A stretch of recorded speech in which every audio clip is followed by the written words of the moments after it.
今次我哋就會講下 cream 呢個入門嘅基礎班，由半液體變做固體，再變翻液體完整嘅階段。關於奶油起泡沫、打發將空氣加入、脂肪為奶油嘅穩定性，用化學嘅階段我就唔多作解釋啦。如果你有興趣讀分子料理，呢啲係一定要知道嘅基礎。喺開始之前，請 follow 我哋嘅頻道啦。喵！奶油可以打發係因為佢嘅脂肪含量，多時都會見到包裝上會寫35% 脂肪或者38% 脂肪，嗰啲就係叫做脂肪含量。奶油最少要佔30%，越多風味就會增加。咖啡上面嘅奶泡咪牛奶打發咯，呢一個咧係另外一種打發原因嚟噶，係蛋白質加熱變成結構組織，同奶油打發你係完全不一樣，所以咧我哋唔可以相提並論。哇，咁我如果揾到40至50，咁咪好易打發咯。係啊，佢哋會比較易打發，不過越易起粒，好易出現過度打發嘅情況。講完奶油本身，就講下工具啦。不同嘅工具打發時間都會唔同，人手梗係最耐，單頭嘅攪拌器會快啲，雙頭就更加快，最快就用座台式打機，係快速嘅情況啊吓。我喺烘焙店嗰度聽過一個女仔講過，啲 cream 加咗糖就好易打發噶啦。大致上我哋所講嘅糖呢，都會係 icing sugar，cream 加咗 icing sugar，個名唔係叫 whipped cream， 佢係叫 Chardonnay cream， 係另一樣嘢嚟噶。今次我哋就要用1 lit 嘅奶油，凍嘅 cream 會比較易打發，一樣係真噶。所以好多時 cream 要放喺雪櫃攞出嚟就用，因為完全液體嘅狀態就係 cream 比例都會用到呢一種。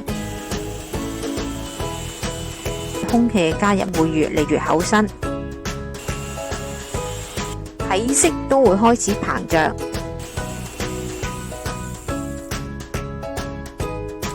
已經有啲皺紋出現，呢一段時間就我哋需要注意嘅時段。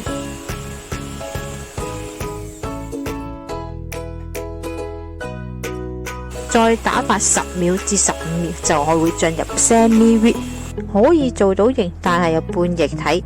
喺外國做慕斯越嚟越傾向用呢一種階段，我唔知點解在香港做慕斯都係中意用軟性發泡。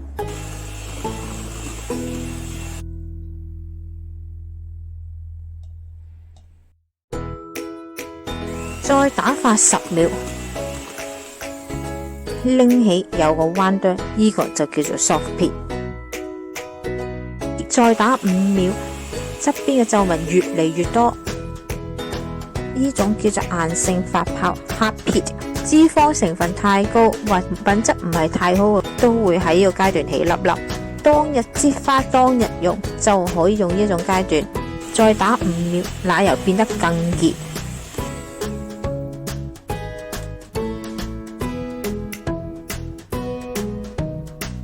定型情況係非常之好，擠花想2日都挺起，就會用呢個階段。不過呢個階段對於整慕斯就係 over whip， 再打5至10秒就開始 over whip， 開始一嚿嚿，唔再順滑。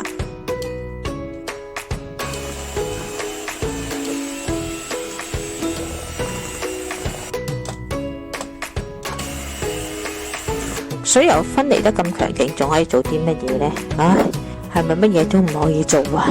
咁又唔係喎，我而家轉部大機，唯一一樣嘢可以做就係做牛油，牛油就係由 cream 而形成。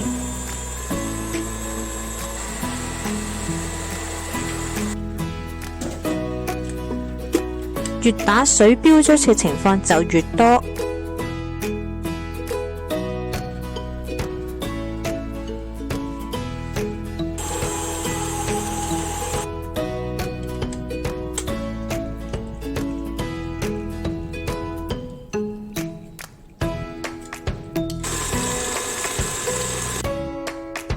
奶油同水徹底做分離，冇辦法挽回嘅事實。用豆腐袋或者芝士袋。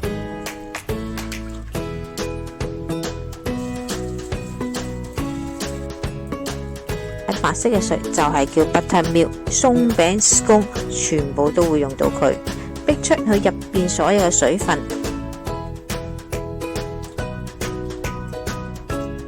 呢一嚿黃咁嘅嘢就係牛油啦。唔記得同你哋講，自己做牛油唔可以當佢商業用牛油，只可以搽麵包，唔可以再整一啲新嘅產品出嚟。將牛油隔水溶化，呢一隻方法叫隔水法，比較適合新手人士。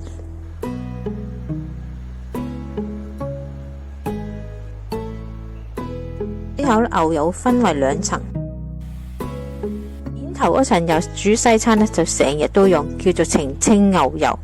沉底就係奶，油再倒返入去，再繼續煮。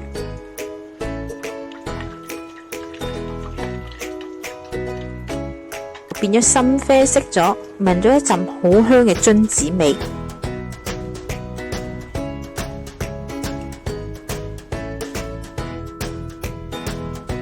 呢一種就叫做 hazelnut butter。Fizzy 同埋一啲 sponge 都會用到呢一種牛油。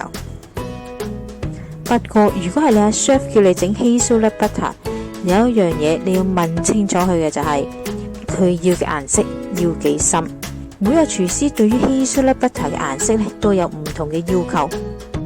睇完呢一集，第日去到自助烘焙店，唔好再用計時器計你啲 cream 得唔得啦？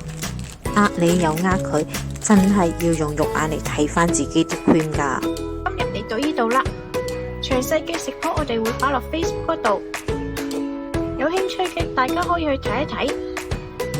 請 like 我哋嘅 Facebook 同埋 YouTube， 以便獲得更多嘅資訊啦。